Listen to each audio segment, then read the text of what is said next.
So today I'm going to be teaching you guys about nutrition and intuitive eating.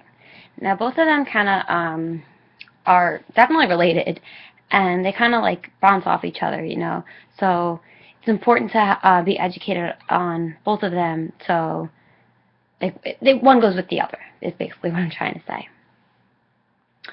Okay. So a question you can ask yourself, and a question I will be addressing in this presentation is, what should you be eating in one day? So, does anybody know what they should be eating in one day? An entire day from breakfast to before you go to bed? Okay, well, we're going to look at the food pyramid. Now, the food pyramid is composed of 6 different sections. Now, most of you know, but I'm going to go over it anyway. The first section on the bottom is grains.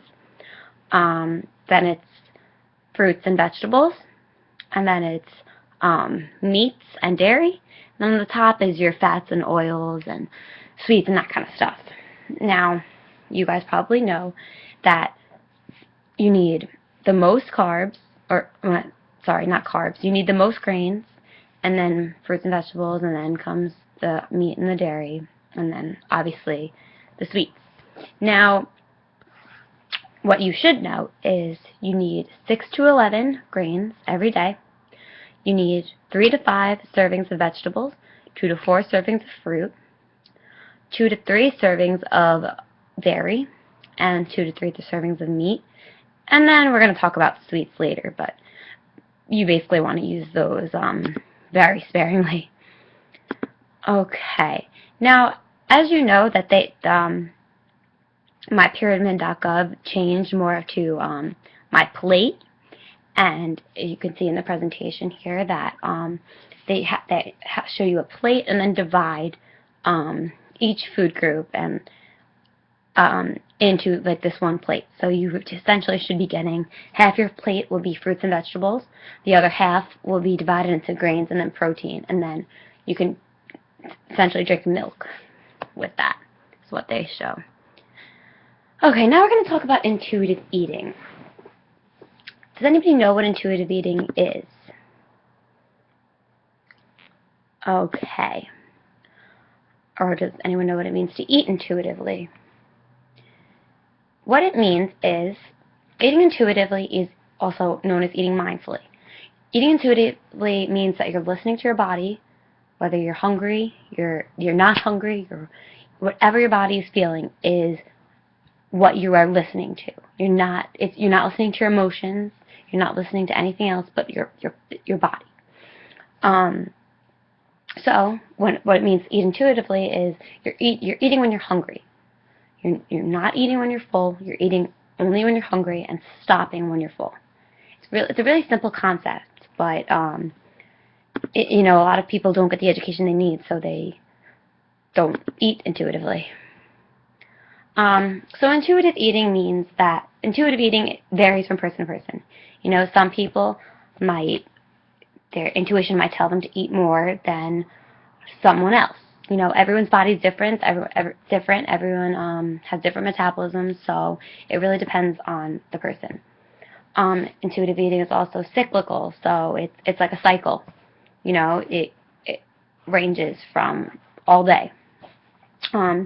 It's imperfect. Now, what this means is that it doesn't necessarily mean that you're eating the perfect amount every time.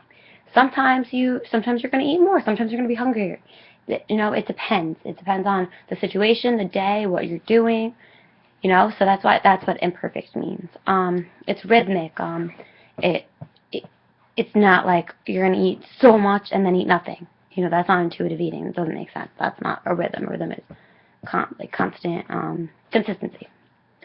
It includes a wide variety of foods. Now, this is probably the most important thing I'm going to teach you, because intuitive eating does not mean that you are only eating fruits and vegetables and the right amount of grains and the right amount of meats and dairy. No, it's not. That's not what it means. It means that it's a balance. So you can eat chips, and you can eat cookies, and you can eat all those sweets that they say don't eat, you definitely can incorporate them into your diet as long as you are doing it in a balanced way. Okay? Intuitive eating is free of obsession, so you're not obsessing over, oh, I can't eat this, I already had this today, I already had cookies today, I can't have this, I can't have brownies. You know, it's you're listening to your body. If your body wants cookies and brownies, you know, let yourself eat that. But eventually, if you think about it, if you let your body start having cookies and brownies all the time, after a while, you're not going to want that.